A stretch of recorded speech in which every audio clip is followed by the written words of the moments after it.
தினம் ஒரு திருக்குறள். நாள் 2/2/2024. அறத்துப்பால்.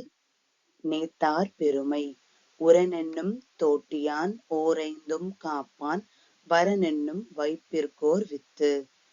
உரனென்னும் தோட்டியான் ஓரைந்தும் காப்பான் வரனென்னும் வைப்பிற்கோர் வித்து. அதிகாரம் 3, பாடல் 24. விளக்கம்.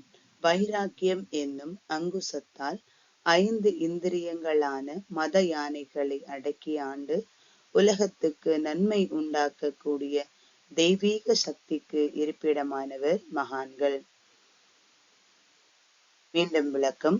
வைராக்கியம் என்னும் அங்குசத்தால் 5 இந்திரியங்களான மத யானைகளை அடக்கி ஆண்டு உலகத்துக்கு நன்மை உண்டாக்கக்கூடிய தெய்வீக சக்திக்கு இருப்பிடமானவர் மகான்கள். மீண்டும் ஒரு முறை குறள். உரனென்னும் தோட்டியான் ஓரைந்தும் காப்பான் வரனென்னும் வைப்பிற்கோர் வித்து.